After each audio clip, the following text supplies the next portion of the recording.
It protects your spouse, it protects your children, and it protects the assets.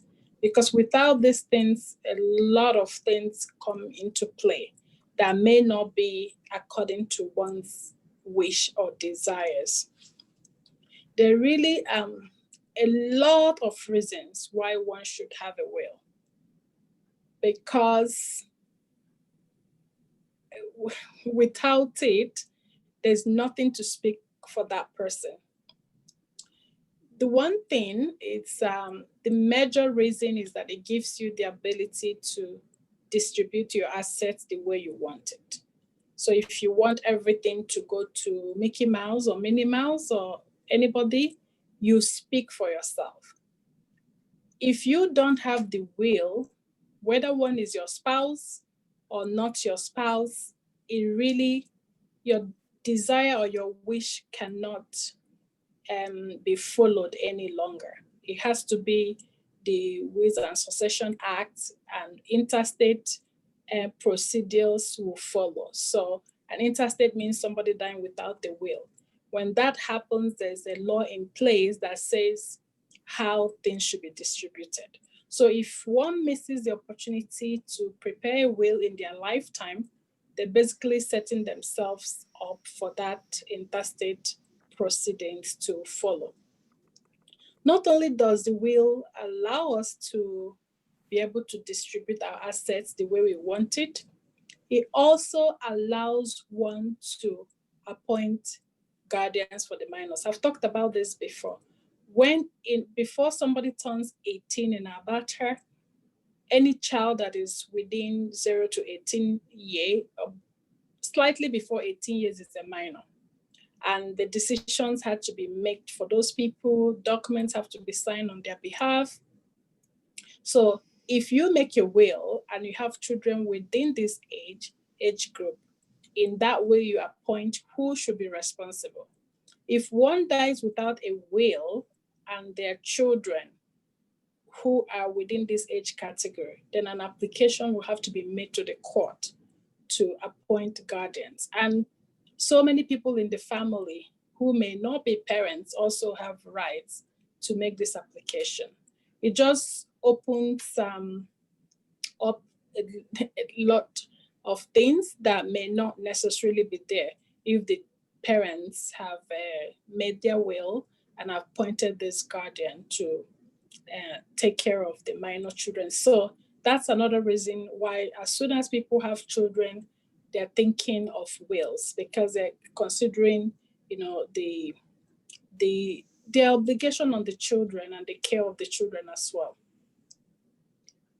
Another reason why one should have a will is that if you don't have a will, that aspect of the interstate law and the probate process is longer.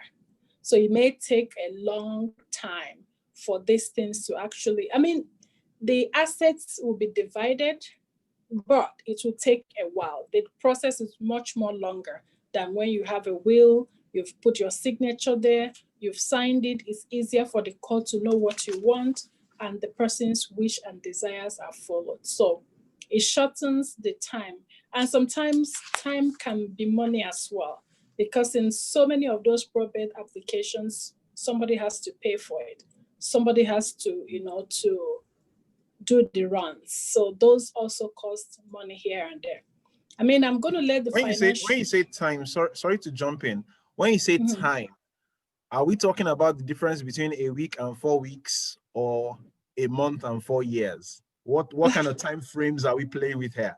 It really all depends on the circumstance. It can also get to years, because if they are younger children, the public trustee becomes in charge. So even if they need money, they have to reach the trustee. There's no will.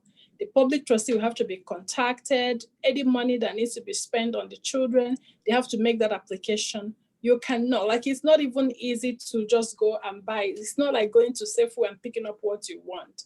You have to, fill out some forms, contact them, show them the value of what you want to do. Somebody will approve it. It's a process. So these are things that if you had a will, for instance, and said, okay, I'm appointing Donald Duck to take care of the children if I'm not there. Then their care includes their school fees, their maintenance, and all that. Donald Duck already has that responsibility and have that authority to do these things. He doesn't need to go to anywhere because the parties that appointed him, or the party that appointed him, trusted him and trusted his ability to do this. So when they have to fill a form, file a paper to the trustee, public trustee or public guardian, and do paperwork, wait for reply, it takes time. So these are some of the things that one can avoid by having these documents. So it all depends on the circumstance. We are seeing in this pandemic era, everything is slow. So things that are taking 4 weeks are taking way more time or longer time than before. So it's really difficult to predict, but you may be looking at the 3 months, 6 months or beyond. Sometimes if there's some mistakes made, there will be back and forth as well. So that simple document really, really, really cuts down on this time. If I can ask, okay, we'll come back to this. We'll come back to this, but at least this gives us a fundamental thing. So I'm recapping what you've said so far. Number one, your will ensures that your assets are treated exactly as you want them to be treated in the event of your passing. That's correct. Uncle Tunji, that idea at the Christmas party, does not get your Ferrari because you did not put him in your will. Right? So I agree. That's number one. Number two, not having a will means that your assets are up in the air, they become government property. And if anybody who is dependent on you wants to get access to anything that used to be yours, they have to go through the government to get access to it. So I think those are two very critical things that you pointed out already, right? So the way it works, I mean, is a process. When you don't have a will and the government has to deal with the property, there's a law already put in place, right? Showing how this will be done, and these different categories of and the thing about doing, allowing oneself to fall into that law is that it just has a grid, like a breakdown of who goes first, if you have a spouse or if you are in a relationship, if there's a child, there are different categories. And it will keep, tracing down. If, for instance, especially for immigrants, that they could not find their relatives, then it becomes even more complicated, because that law also says that if the relatives cannot be traced, then those assets and monies become public money and funds. So they'll be used for universities and used for researches. And some of us, like, we work so hard, we want, to make sure these assets, if we drop dead, go to particular people. But if the relatives cannot be traced and they couldn't follow that breakdown of who goes first and who goes second, it really can become a problem. So, I mean, the money will be utilized for something beneficial, but it may not just be what that person wanted it to be for. Okay. So, okay. There's also some,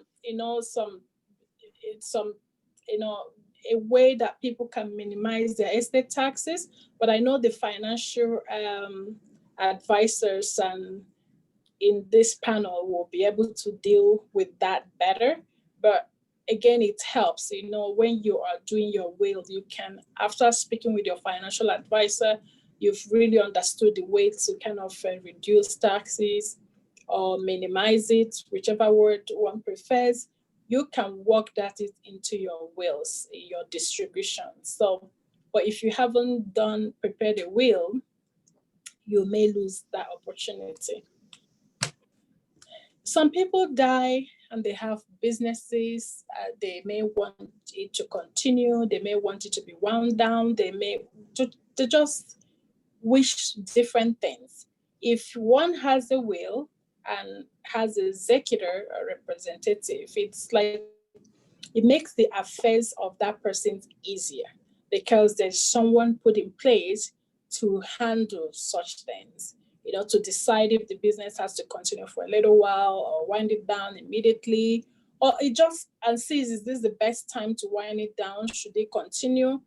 So without a will, that no representative or executive or trustee is appointed. So that person misses that opportunity to wind up their affairs, the affairs of their estates in a better manner than not. So it's one of the reasons why people are encouraged to make arrangement for these things.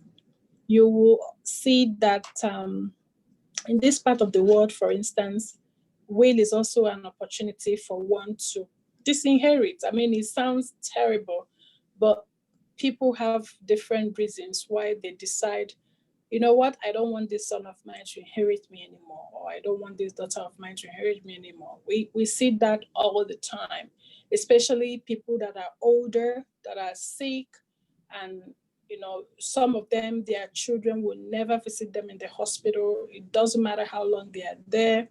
Then they see, oh, wow, I've suffered all this while. I'm keeping all this for this child, and this child doesn't even care, won't bring them food. We'll see that among the seniors a lot. And that gives them the opportunity to say, you know what, okay, I wanted to leave Mickey Mouse 50% of my estate and 50% to Minnie Mouse, but I've seen that these children don't treat me equally. I've seen that this person cares much more and takes my affairs more seriously. If you have a will, that's when you have the opportunity to say, I'm giving Mickey Mouse this and I'm giving Minnie Mouse that. Or I don't want to give anything to Minnie Mouse at all. And then you explain.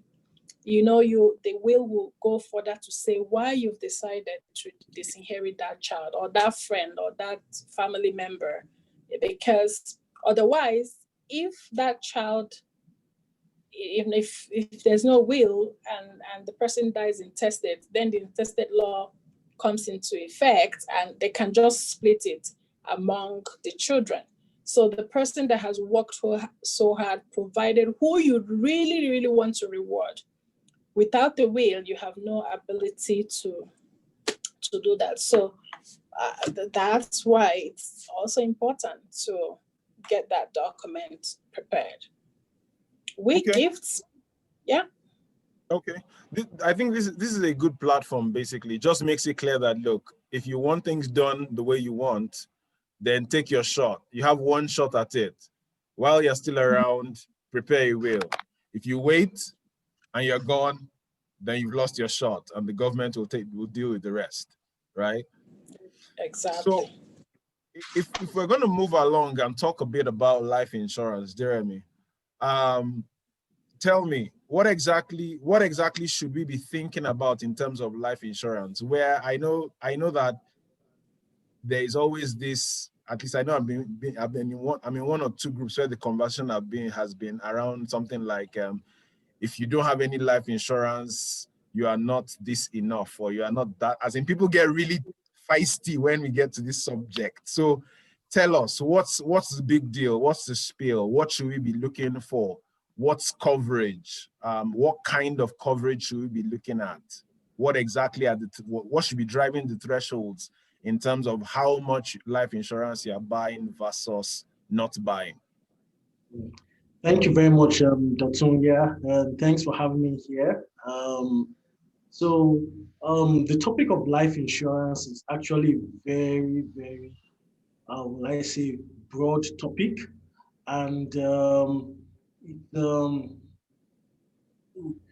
way I see it is, for example,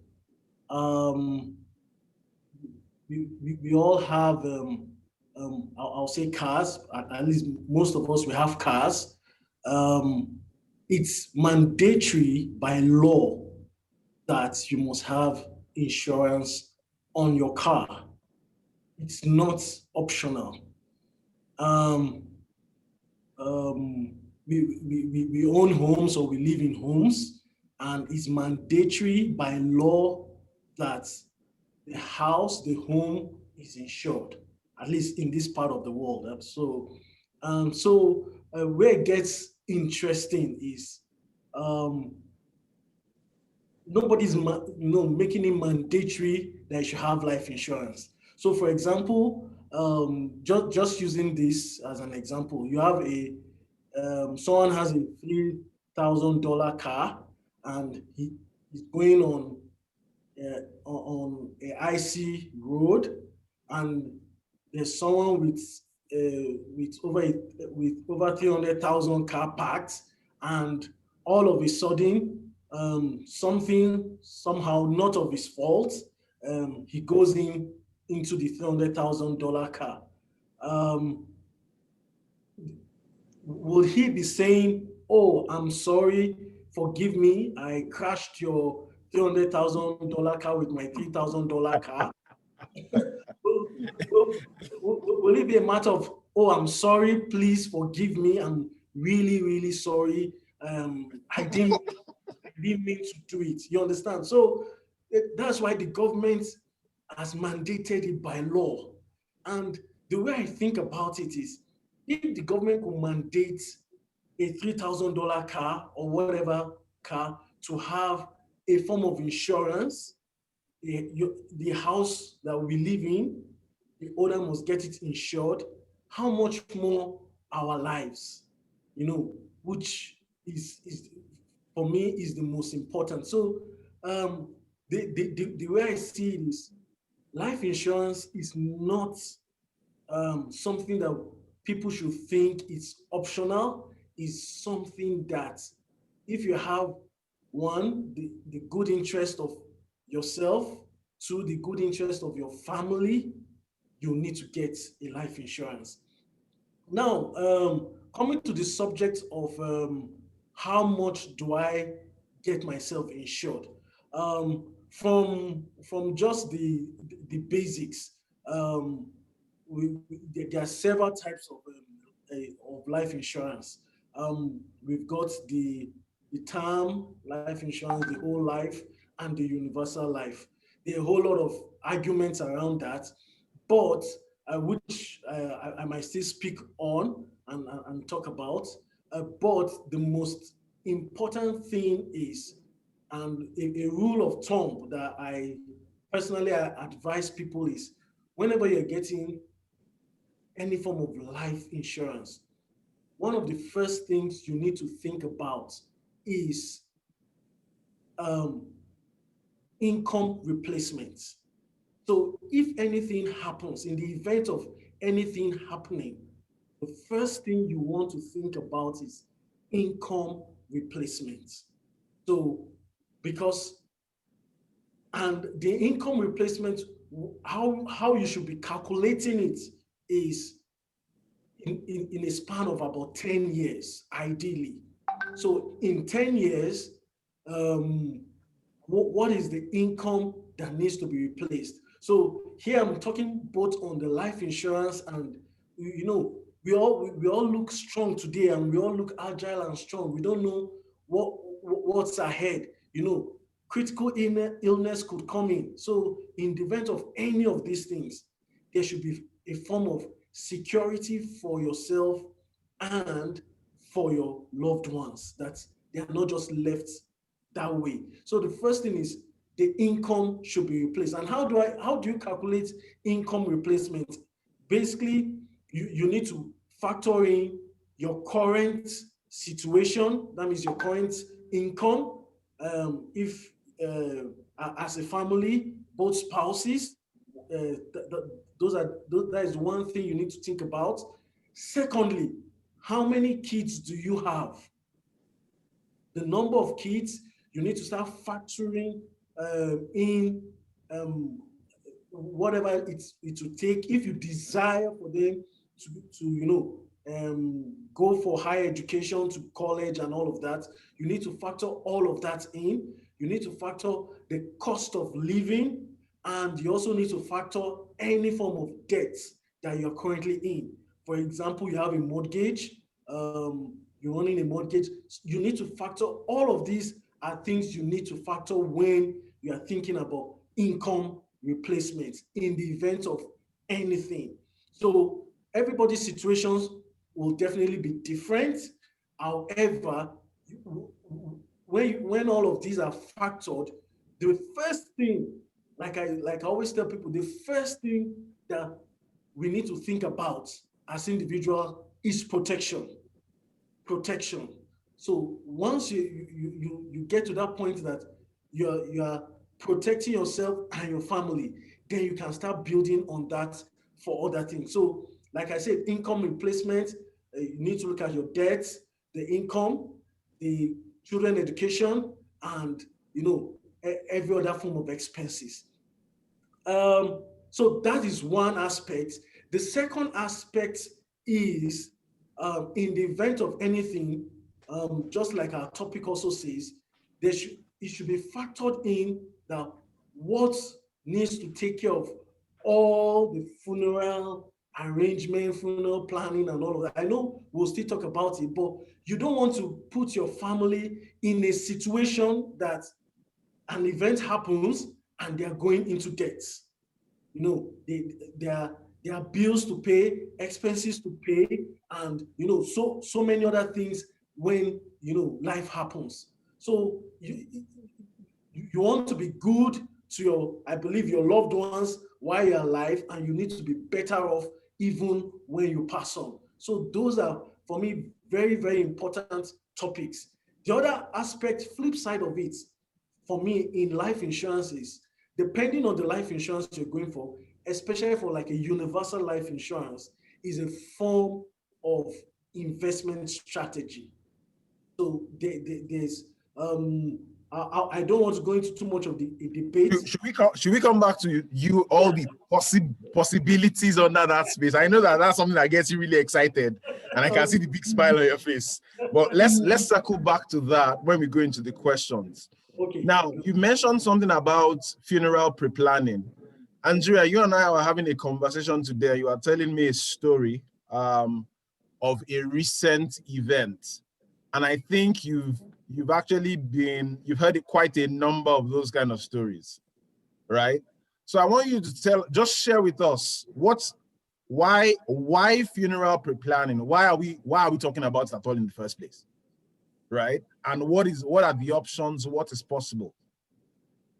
Thank you. Hello, Io and everyone else. It's a pleasure to be here. It's interesting because today marks the 3rd year of our Getting Your Affairs in Order webinar. So I'm so excited to be here, because just to be able to be part of this platform is a pleasure, because, I've been doing this for about 3 years, trying to, get our community to understand the importance of getting our affairs in order. And it's like I'm knocking my head against the wall. But you know what? It's getting somewhere. So we're getting somewhere. So this is awesome. So what is the importance of having? So I do funeral pre-planning. So a little bit about myself is I did used to do insurance, like what Remy did, a little different part of it. And when it came to me realizing that one out of one of us is going to die, we don't want to think about it, but that's our reality. Okay. So, why is it that so many of us don't want to talk about it? We want to push it underneath the rug. We want to leave our family to deal with it.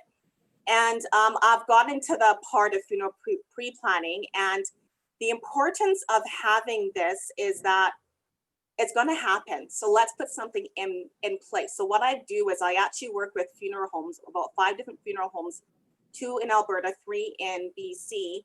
And I write people's funeral plans. So what I do is I pretty much sit down with people on a regular day. No one is sick, just to put their affairs in place. So let me give you an example.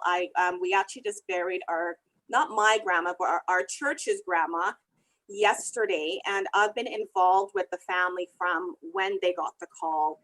And it was a pleasure to work with this family, because I was able to see for the first time what value that I'm bringing to the family. So just a little bit of background with grandma is that, for one, one of the reasons why it's so important to pre-plan your the advantages of doing that is that you're able to lock in your rates.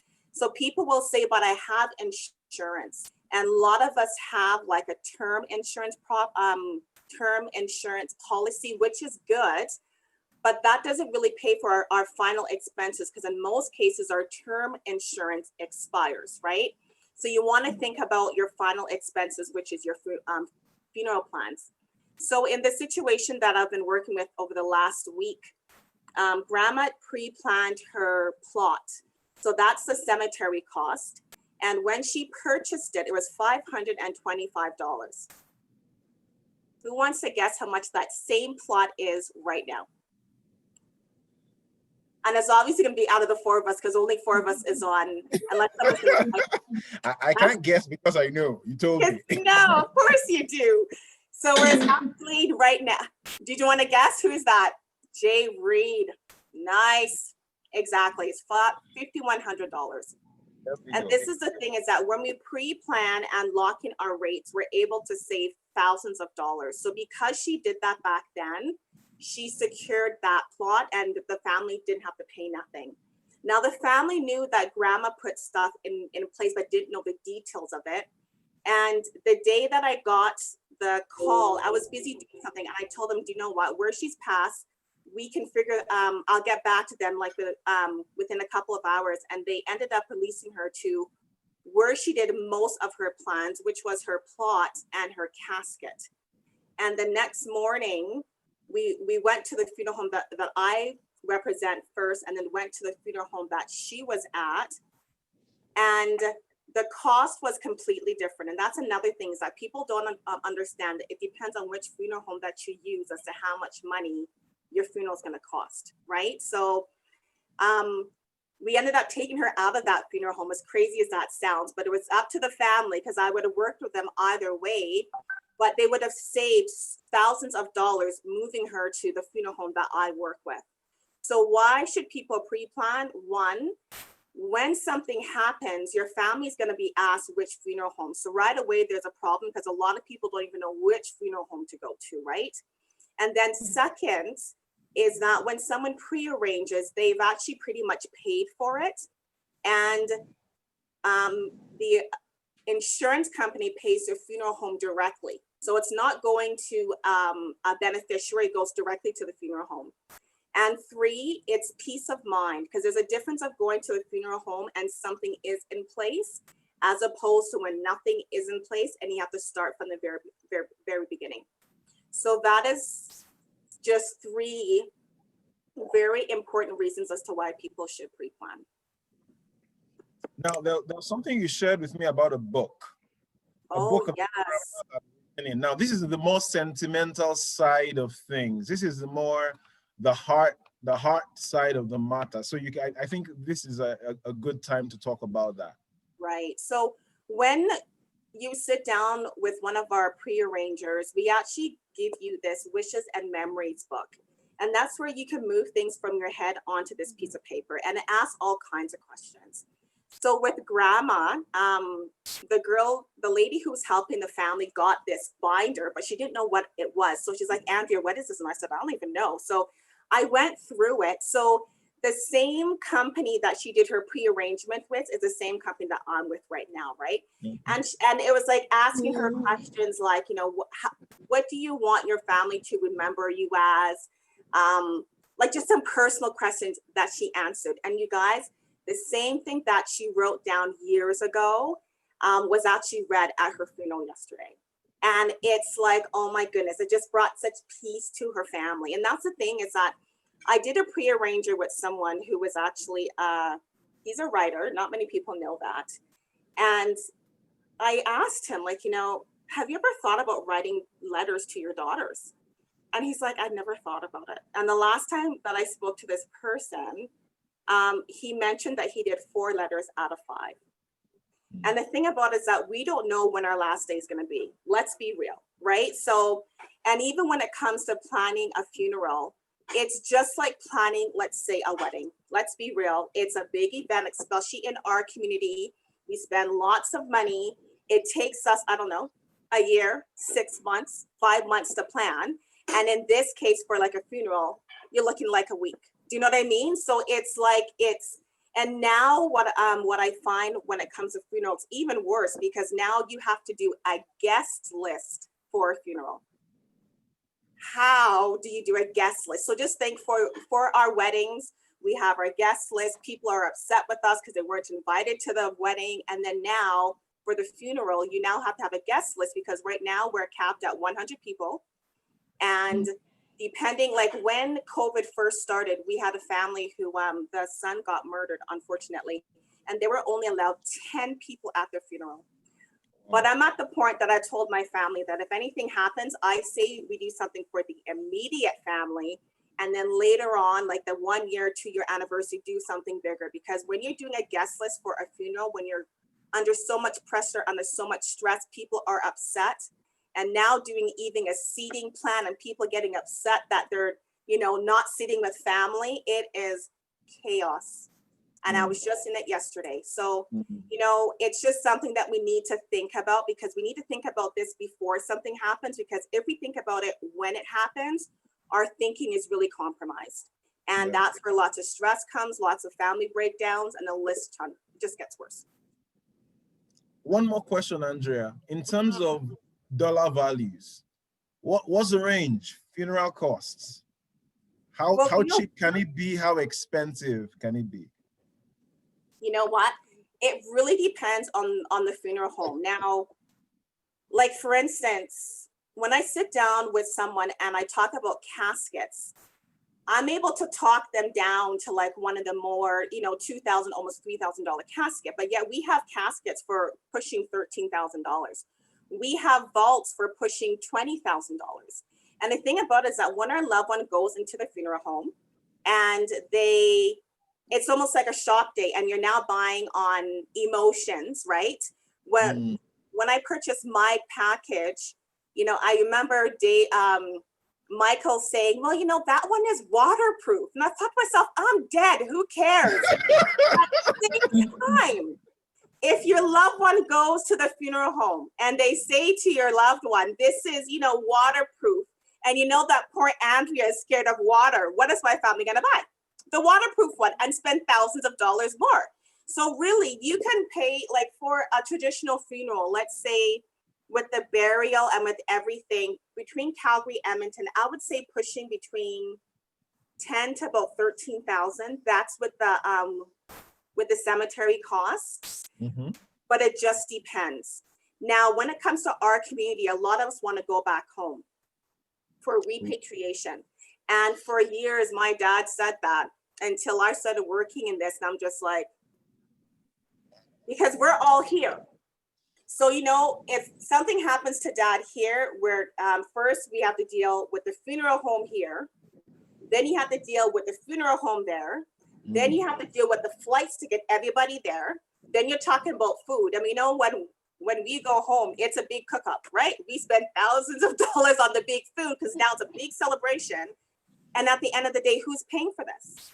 So as Remy said earlier, when it comes to final expenses for funerals, put something in place, because what happens is that if we tell our children we want to be repatriated and we want to go back home, they're going to do just that because that's what mom or dad said, not realizing what a financial burden they've now put themselves under. And this is where credit cards comes in. This is where line of credit comes in. You're borrowing money from, I love the Mickey Mouse, Minnie Mouse, Donald. Thank you. So that's what pretty much happens. So it really depends on the funeral home that you go to and what your final wishes are as to how much funerals can cost. But typically in our community, we usually do like the burial. So you're looking at anywhere from, I would say, up to 13, and that's on the lower end, and it can go more than that. And of course, every year, funeral cost goes up. So the quicker that you lock in your rates, the better. Okay.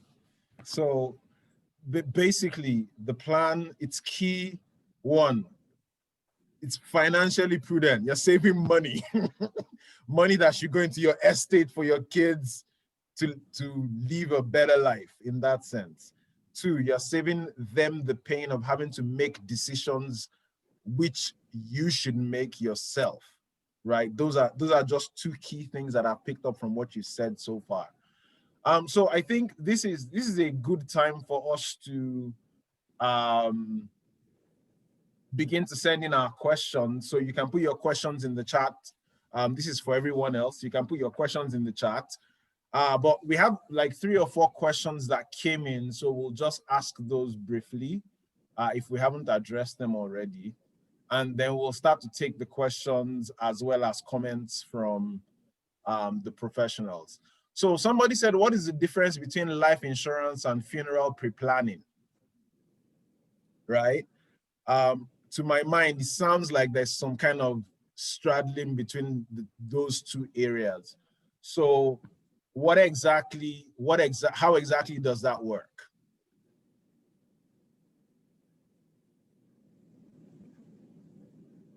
Andrea, you want to go first? Sorry about that. I couldn't unmute myself. The difference between the 2, like for one, when you do funeral pre-planning, you have an option of insuring the product or paying lump sums. So that part is similar. So what ends up happening is, just like if you have a life insurance product and if something happens, it's going to pay out the dollar value. The same thing would happen with the funeral policy, right? So if your choice is like to do like a 3-year, 5-year, 10-year, 15, 20-year payment plan, and if something happens before you're done paying for it, it's still going to pay it out, right? This is probably where Remy and I can work together to talk what the difference would pretty much be. With the life insurance policy, they pay your beneficiary directly, and then your beneficiary would then pay the funeral home.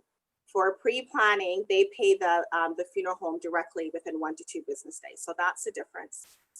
When you get a life insurance product, and trust me, everyone needs term insurance, and I won't get started because that's what Remy's here for. But Remy, I am here voting for you. Like, everyone needs term insurance, but I won't go into that. But when it comes to your, oh my goodness, I was too busy talking about the insurance part that I forgot what I was going to say about this other part. Can whole life insurance cover your funeral expenses? Do you want to add to that, Remy? I can. Yeah, I think Remy's just going to answer that, as well as take on anything that he thinks will be incremental to this question. Okay, thanks. Thanks, Andrew. Thanks, Dr. Yeah, so well, just like Andrew mentioned, yeah, there's a slight difference between life insurance and funeral pre-planning. Usually, depending on the life insurance you're getting, the product and the provider, actually. So the main thing is the provider. For example, there's a provider that I know of. Whatever life insurance package you're coming on with them, it comes with funeral pre-planning as well. So they work hand in hand with another provider within the funeral planning space, and whatever products you get with them, universal life, it comes with that funeral pre-planning. So depends on the provider. Also, the question that asks that is whole life, can whole life insurance cover funeral expenses? I'll say depends also on the provider. Yes, some provide that. So different providers have different products, and for me, more like a brokerage, and there's several providers that have different flavors of what they have. So some providers, they provide it with their whole life, and others don't. But usually the ones that I deal with majorly only comes with the universal life. So without the universal life, they don't have the funeral pre-planning bit in it. So it comes bundled in the product. Okay, so if I can recap this quickly. First things first, in terms of the question, life insurance funeral pre-planning, life insurance would pay the beneficiary who pays the funeral home. Funeral pre-planning would pay the funeral home directly within 1 to 2 business days, once there's a policy in place. Then in terms of life insurance, whether whole life covers funeral expenses, Deremi has said that in his experience, that's done more by universal life rather than whole life, right? And then before we go further with insurance and funeral expenses, I mean, as somebody's asking here that how much of your sharing formula, or rather how much of your assets will go where in the event that you are intestate, i.e. you don't have a will? What is there a general perspective to it, or is just like everywhere here and nowhere in particular? It depends on whether the person, I'll just kind of give some examples of some formulas that I jotted down. For instance, if the person has children, but the children belongs to that spouse, sometimes they're blended families. So if I go back to Mickey Mouse, sorry, but no, Mickey Mouse is fine. You're cool with Mickey Mouse. It's okay. You understand that. So if Mickey Mouse dies and Minnie Mouse, the wife, survives him, and they have 4 children, because they are all children of Mickey Mouse and Minnie Mouse, the asset will go to Minnie Mouse, all of it.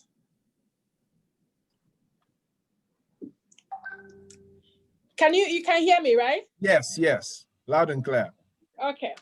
So if the children, if Mickey Mouse had children from another relationship, but is survived by Minnie Mouse and the children, then 50% will go to Minnie Mouse and the children will share 50%. That's assuming all the children are from the same mother now. From a different, assuming that they are from a different mother. But one parent. A different one parent. Exactly. And if one of the children from the relationship had passed on, then the asset that should have gone to one of those children of Mickey Mouse and Minnie Mouse will be given to the children of that child that is deceased. Okay. But if there is no spouse, so Mickey Mouse dies, there's no Minnie Mouse at all, but he left children, they will split the estate between those children. If there are no children, then they'll start going to the nearest of kin. They will start now following who is nearer by blood. So they'll go to parents, 50-50 to both parents. If both parents are not there, it goes to the other parent. And if the parents are not there, then the siblings. And depending on the siblings, they'll keep, tracing it down to aunties and nephews and cousins, being the last in line, and grandparents. And if they can't find any of these people, that is where the asset becomes government property. Well, so the point is, if you don't take your shot and there's nobody around you, the likelihood is that the government is going to end up with the pot. That's correct. Wow. I wonder if there's a budget line for this. It doesn't matter how much it is, though. So. Wow. Okay. That's quite.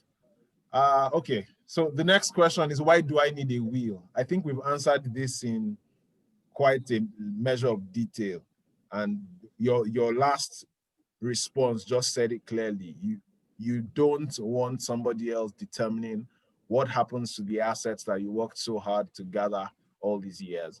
And you don't want your beneficiaries or your dependents to spend so long waiting for whatever it is that you had set apart for them, which is why we should do this. I know we're talking about wills and focusing on wills, but I also don't want to miss the opportunity to mention two specific documents that in some provinces they call them living wills, which are wills that when you are alive. I mean, the will that everybody knows is if I die, what happens? Yes. But there are two other essential documents that every Albertan who is 18 years of age and above is required to have. The one of them is what we call enduring power of attorney, and the other is called personal directive, and I'll explain them very briefly. Enduring power of attorney, it's a document where you give legal responsibility to others to help you manage your affairs when you're still alive. For some people, you can make those documents immediate. That means if I sign it now and I appoint you, Dotun, to be my attorney, you can file my taxes, you can help me with the bank, you can help me with anything if I make it immediate. But I can choose not to make those immediate, just sign it in case I get into trouble. And I always use one particular person I know as an example, because this was a vibrant young man, 21 years of age, doing so well, had job in an oil company, just married, wife pregnant. It was a Friday, going for a party, he had an accident.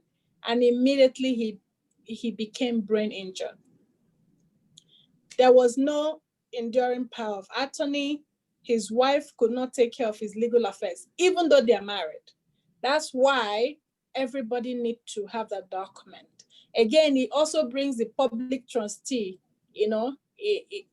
into the picture, because the public trustee will start managing the affairs. So the person is not dead, still alive, but unfortunately, because this document was not prepared, the person loses the opportunity to appoint somebody they want to help them manage their affairs. So in some provinces, they are called living wills.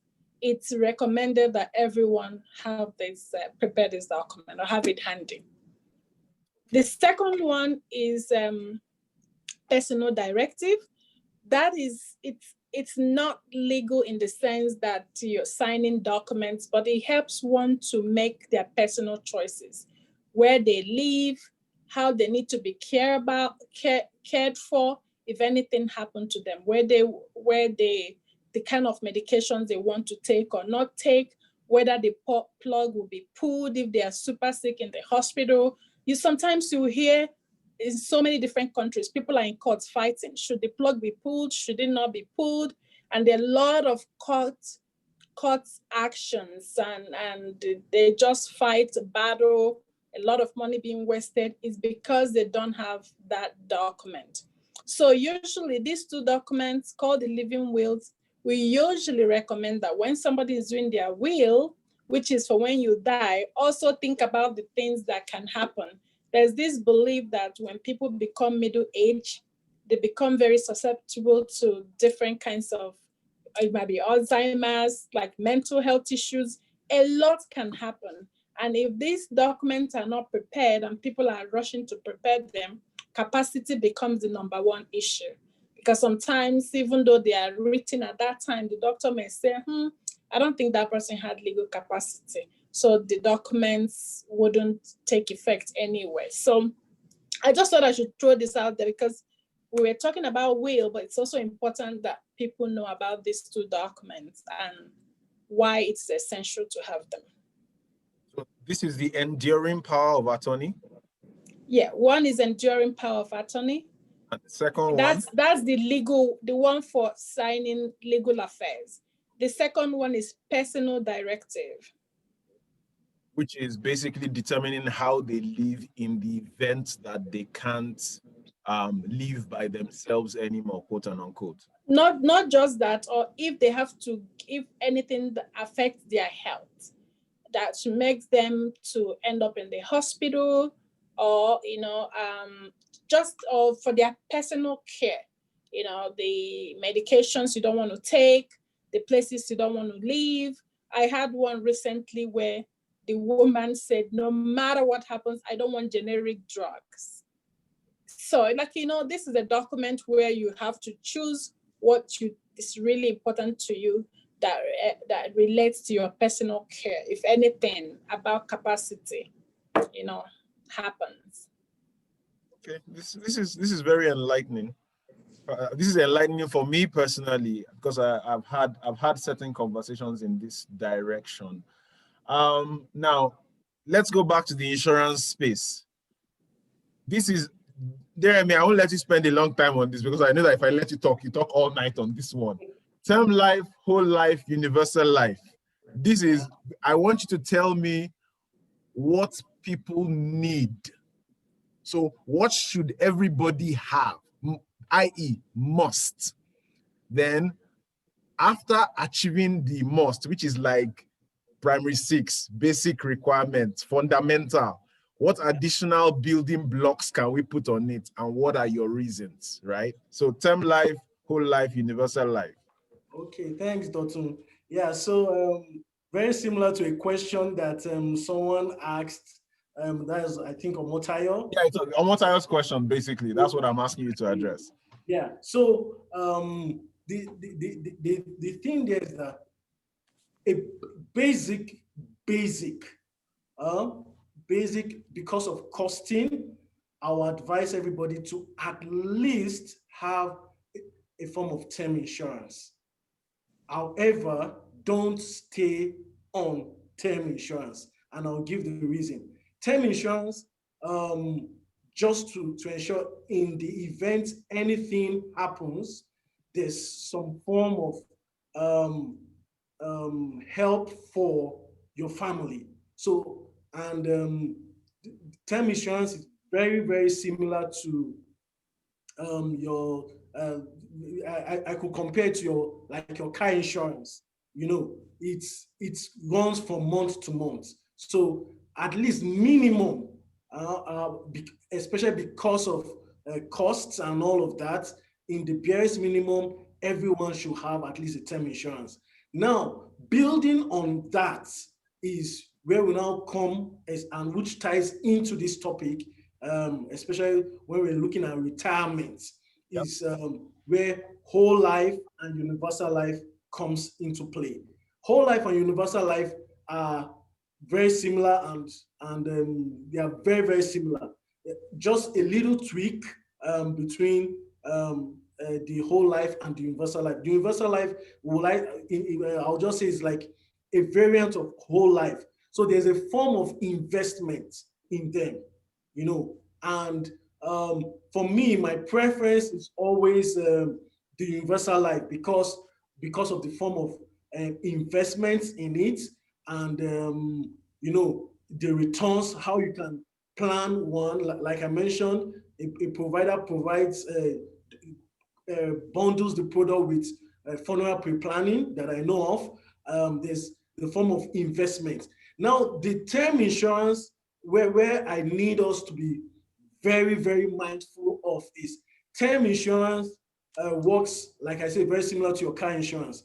After the term, you might not be able to get that same, it's not even you will not be able to get that same kind of insurance at the same cost you had. So for example, let me say a term 20 or a term 30, you get it, you are age 30 now, you get it for let's say $30 every month. What happens is, at the end of that 30 years, when you're 60, when you want to go back and say, oh, I need another term insurance, you'll be looking, it could run to close to $1,000 per month for the same term insurance, And whereas on the other end, the universal life that you might just pay. Yes, it's a bit more expensive now, as in now, but it's got the investment aspect to it, and you're only paying for a certain number of years, and you still have insurance for life. And what happens is with the investments, tying back to our retirement topic in this conversation, is you can, I'll say take loans from your premiums, from the investment, from whatever you've accumulated in the insurance. You can take it out as loan, and that's why they call it is tax advantage. So you will not be paying taxes on it at that time because you're taking it out as a loan, and you could even you could also use it as a retirement plan. That every month I need you to after I've paid premiums for like 20 or 25 years at age 65, for the next 20 years, depending on how the policy is, pay me every month this amount, and you still have your full coverage. You still have the coverage, and in the event anything happens, your beneficiaries will be paid the benefits, and you are still covered. So for me, I always encourage people to go for the universal life because there's the investment side of it. One, two, is a form of retirement planning for you. And for those that have young kids, you can even use it as well as an educational plan for your kids. The same universal life. Okay, well, I think I like the direction that you've gone. First things first, bare bones basic. Whether it's term 10, term 20, term 30, everybody needs to have term life insurance. Term life insurance is cheap. Relatively, it is cheap. If you have term life, most likely you are providing for your family in the event something happens within the term. If you outlive the term, you get nothing. Game over, deal done, which is where universal life or whole life comes in. Now, let me ask you a question, Jeremy, because this is something I've heard thrown out there. What is the likelihood that my cost of insurance wipes out my investment in a universal life or whole life situation? Because that's what I've always heard touted as the downside. So every year there's a cost of insurance, right? Yep. And the expectation is that my contributions will pay for the cost of insurance, and then there will be an excess which goes into an investment fund. And over time, cost of insurance reduces, amounts going into investment increases, and then the investment becomes large enough to pay off the cost of insurance and still continue to grow. That's the hypothesis. Yep. So what is the possibility that that hypothesis will fall apart because the cost of insurance either wipes out my contribution or wipes out my investment in the future? Yeah, so yes, there's the possibility, and that is why whenever your financial advisor, insurance agent, and thinking about the universal life, you need to know they need to put in all these factors into play for you, and the calculation needs to be done for you to see, because there's a point that yes, the cost of insurance goes up because age is a factor, sex the sex is a factor, male, female, and all of that. So the older you get, the more exposed you are to certain form of critical illness. However, if it's being factored properly and the calculations can be done, and that's why I tell people, ask for your illustration, see your illustration yourself, and so you can see all these factors in play, that the investment part of it is not being wiped out by the cost of insurance. So depending on people's personal situation, but very importantly is to ask for that illustration so you can see it yourself, that, okay, after 20 years, 30 years of contribution and another 30 years after, do I still have this same insurance coverage, and am I still getting all the benefits? So yes, it happens, but when you put in all these factors and it's being calculated properly, it should not take effect. And that will now drill down to the premium that you'll be paying monthly if you choose to pay it from now. Yeah. So it's going to impact the premium. Okay. So moving on along, let's take the next question and see what that looks like. Okay, why pre-plan your funeral? I think we've answered this, so I won't dwell on it. Now, question 4 is an interesting one for you, Amina. Should I add my children's name to my property to mitigate the impact of not having a will or power of attorney? Clearly, this is a Lagos brain, but So, I mean, sometimes people look for shortcuts and they end up in bigger problems. So sometimes people will add their children's name and they call them joint tenants. Because in Alberta, we can own lands as tenants in common, which means everybody has a particular percentage and nobody's percentage can pass to the other. Or we have what we call joint tenants, which means we own them equally. So most times the banks will not approve people for tenants in common if they haven't seen sufficient proof, of why they should do that. So the default is almost joint tenants. So 2 names or 3 names, they all become joint tenant. But what happens with joint tenant is what we call right of survivorship, which means if one of those owners dies, the property becomes that of the other. So sometimes to people who are minors, like you have for children, but there's only one adult, the rest are young, it becomes like you don't add their names because they're minors. So you add the big child or the adult child. And when that parent dies, the land automatically becomes the property of the owner. In many, many scenarios, people have disinherited their other children without knowing it, because it becomes a battle in court to kind of prove that a gift was not intended. So that money, and like wills in Alberta is almost one of the cheapest thing you can do. It's not costly at all. The money that the family will spend trying to prove in court that no gift was intended or gift was intended, at the end of the day, it's not going to be worth it. So people do it. There are different reasons why people do this, but it doesn't really solve the problem. Because again, people also have a narrow view of what their property is. That's why we don't recommend holographic wills, which is a type of will. Because this person who asked this question is looking at their home probably as the only property. But the estate is much more than that. It includes your RRSPs, it includes your life insurance, it includes your jewelry, it includes your books, it includes your chairs and pans. So all these things are property that when that person dies, they have to be given to one person or the other. But if you just put a child's name in a property, you've only dealt with one aspect of,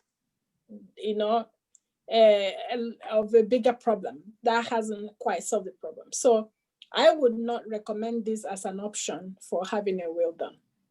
Okay, so somebody asked the question point blank. How much is a will? And does it have to be made by a lawyer?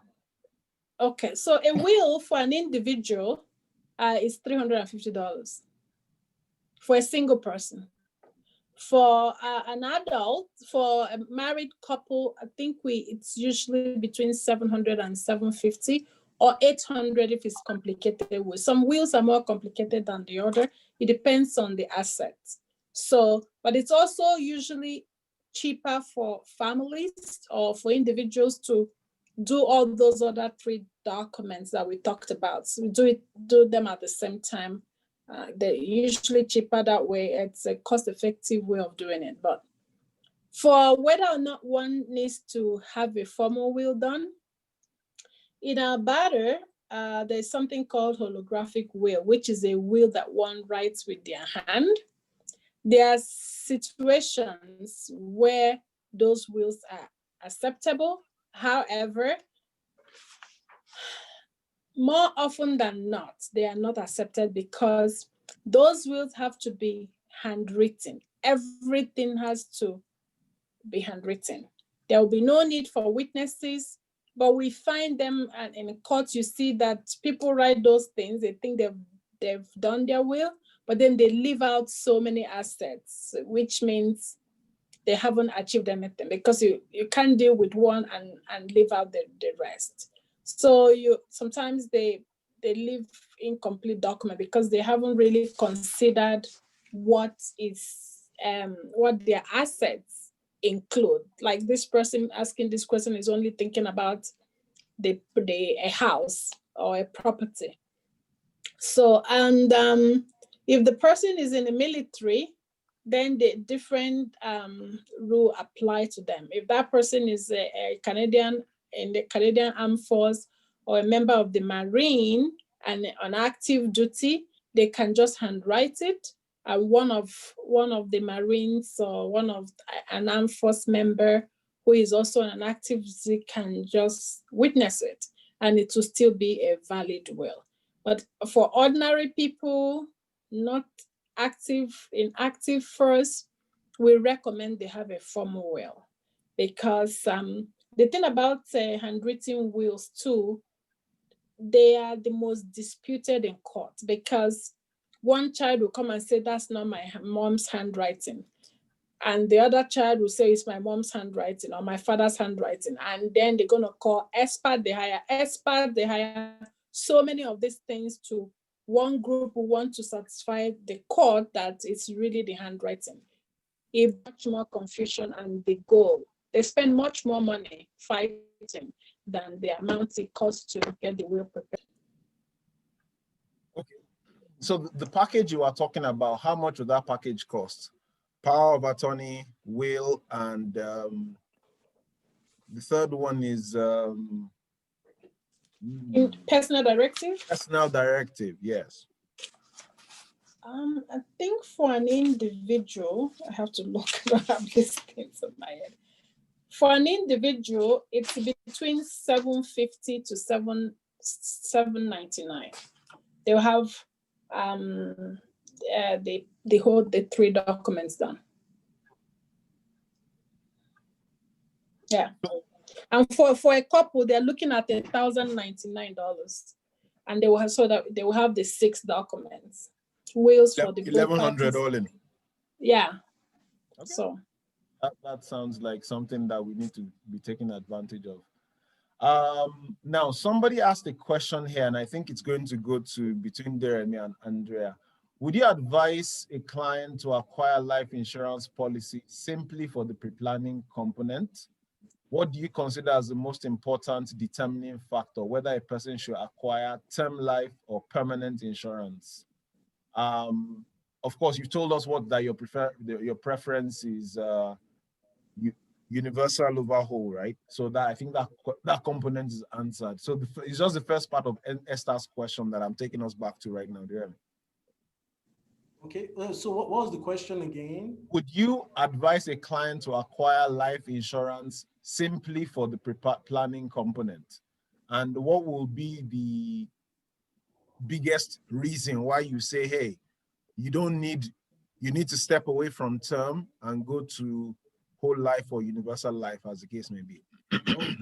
Yeah, so it's not just, yes, the pre-planning component is part of it and is very advised, because just like Andre, really talked about and explained, there's a whole lot of cost to it, and you don't want to push that cost to your loved ones in the event something happens. So a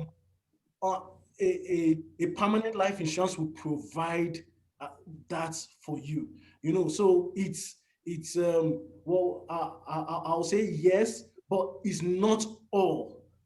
So it's part of it. It's part of the components that comes with like a universal life, but it's not all. The other aspects are the investment side of it, that you could also plan certain things for your own self while you are alive. So we always talk about retirement planning and all of that. I saw Esther's comments as well. RRSP, yeah, the other investments tools.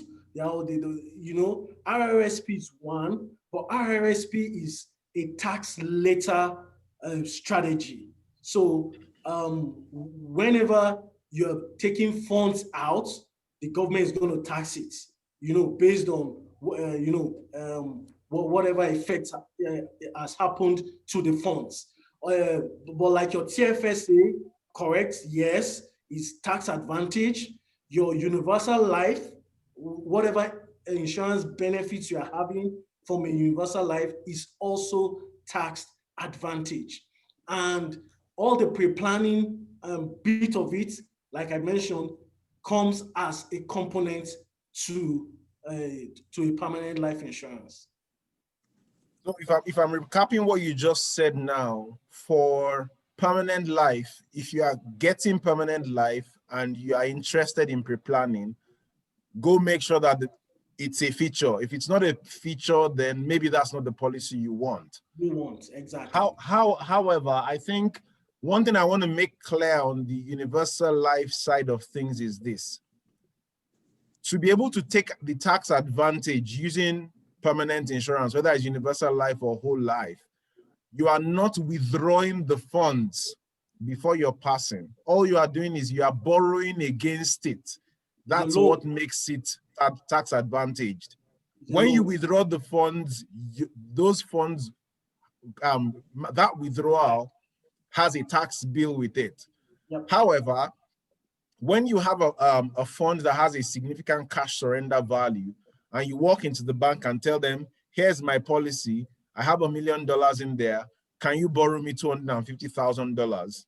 You can take that $250,000 and spend it, and there's no problem. And the bank is never going to bat an eyelid as long as that policy exists. Correct. The day that policy is liquidated, the bank is going to get paid first. And then we can now start talking about the tax on the balance, which is the tax advantage in universal and whole life. I just wanted to make sure I mentioned that so that it was not lost. Yeah, thank you. Let's see.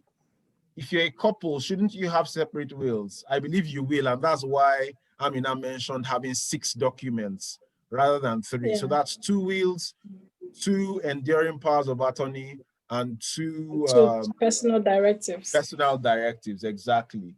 Then Esther said, actually meant to ask, would you advise us to acquire UL because of the, and you've answered yes. So I think that's fine.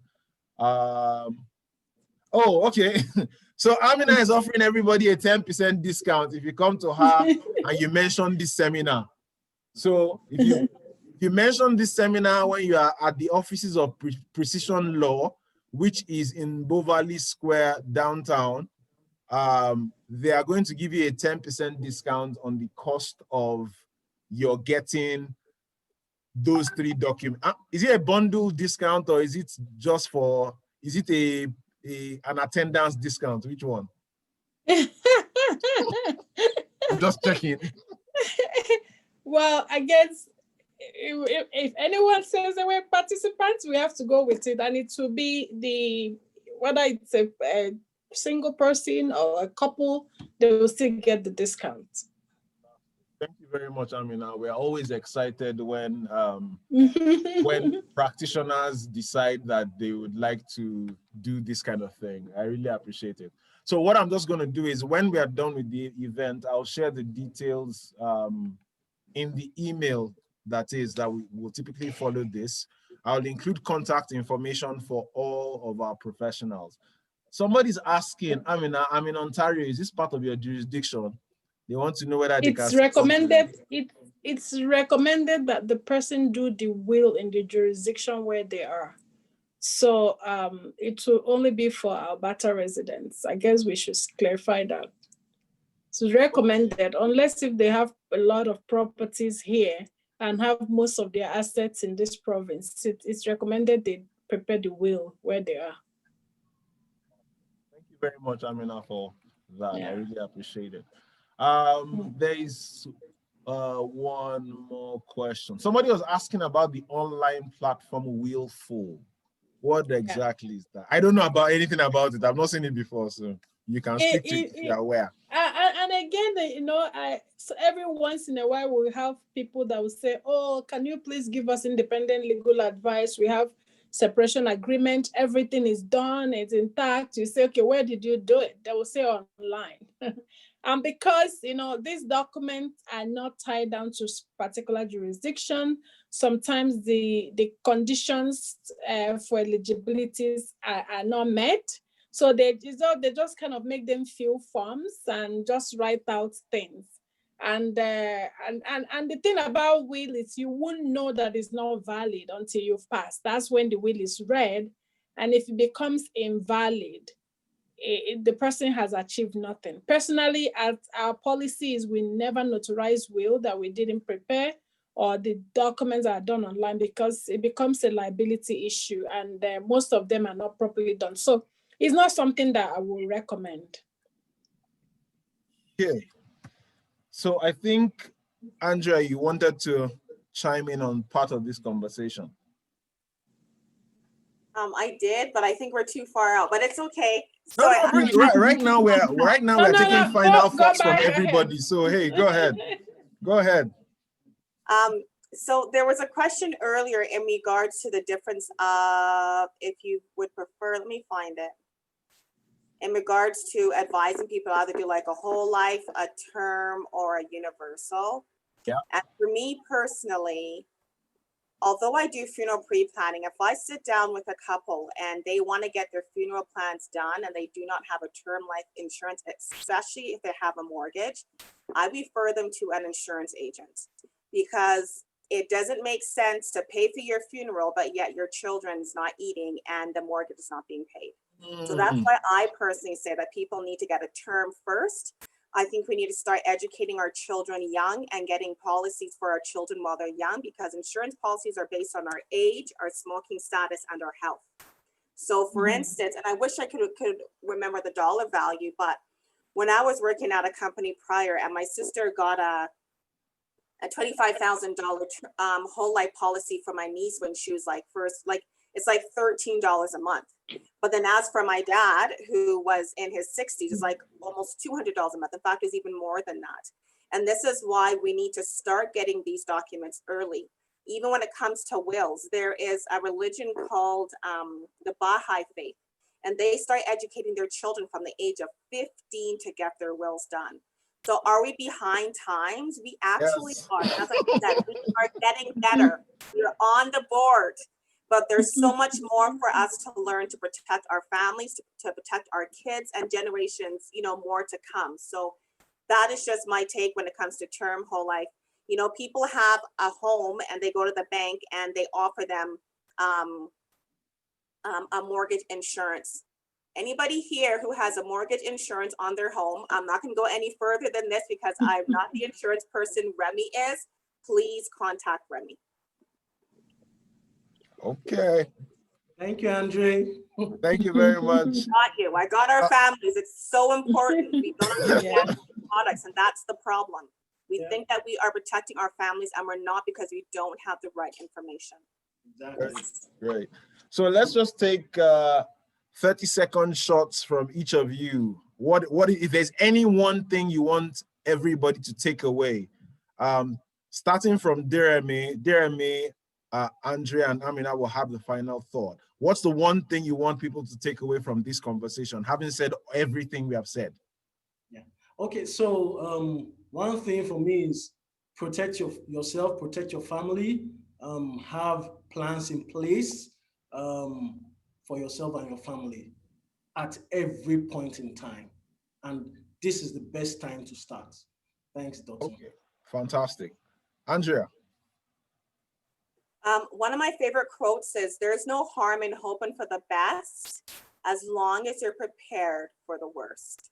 What I'm saying is, get our affairs in order, get our wills done, our enduring power of attorneys, our personal directives, our funeral pre-planning done. Even with myself, you don't even have to do a payment plan, just instructions to the funeral home, because as soon as we pass away, the problem starts exactly that same time when your family has to pick up the phone and contact a funeral home.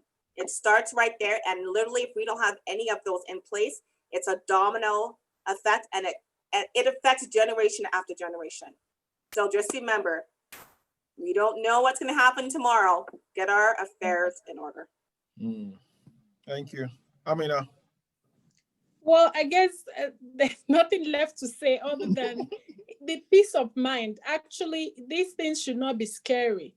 You know, we come from a place where these are just scary things. I told one of my students today that she has to get her wills done by next week. She said, I'm not dying. I said, I didn't say you're dying, but we got to have this peace of mind. You know, once you get all these arrangements made, put them away, you relax. They actually, yeah. So, and that peace of mind is really priceless. And Dotun, can I add something, please? Sorry, just a quick one. It's either we grow old or we die. Those are the two constants that will definitely happen. So it's either you grow old or you die. So you're still gonna die even when you grow old anyway. So plan, prepare for both of them because they will definitely happen. And can I add one thing too? I'm sorry. I think we also we need to not just think about ourselves, but we need to think about all those like around us. Because although we get our affairs in place and Minnie does not have it, guess what? Because he is going to fall on Mickey. So all of those around us, because if it's going to happen, if they didn't do it and it falls on you, it's you that has to go and pay for this and pay for that and run around and down. So it's not just a me thing. It's not just a you thing. It's everybody. Fantastic.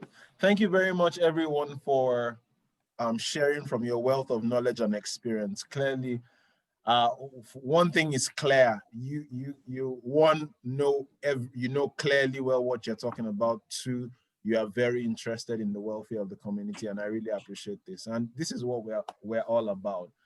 Somebody was asking that, I mean, do we need to pay that amount every year, or is it a one and done kind of thing? Okay, so wills are one and done. However, sometimes things change in people's life. Sometimes there's a document called a codicil, which is something that amends a particular aspect of a will. Say, for instance, people have 3 children. They think they are done. They put their IUD in place or any other family planning. They've named all those 3 children in their will, and boom, something happens. There's a 4th child. If they don't want to amend the wills, some lawyers, if you go back to the same lawyer that drafted the will, it's easy. It's just a simple fix. Doesn't cost a lot. They'll do it at little or no price. However, people can also update their will by that codicil. Just say, since I drafted my will, this has happened. But except for those major changes, once you've done your will, you've done it. You've done, like, nothing to pay again. It just stands there until the person passes. So I want to, on behalf of Africa X, thank the 3 of you for putting your skills and making them available to us freely this evening. Thank you very much for making the time. In addition, I want to thank everybody who registered, who has signed up, who is here and has listened to this session, has shared our post, has shared the quotes. I'm on a number of WhatsApp groups and I can see some of the conversations. People have actually been sharing some of Amina's quotes and some of Andrea's quotes and some of Deremi's quotes as the conversation went on. So thank you to everyone who made time to register, attend, listen in. I am looking forward to thanking you for making your wills, putting in place a personal directive, and an enduring power of attorney, securing sufficient life insurance to take care of your family in the event of your passing, as well as making sure that at least at a minimum, there is a clear plan in the event of your passing. So thank you to everyone for being here today. And with myself and Emmanuel, would like to thank you all. As things come our way and we have thoughts and ideas, we'll continue to share them. The goal is to ensure that we're a more informed, stronger, better, more effective community. So enjoy the evening, and yeah, that's all of it from me. Take care, everyone, and bye-bye. Thank you for fixing this and arranging everything. Bye, everybody. Thanks, Dotun. Thank you. Thank you. Bye.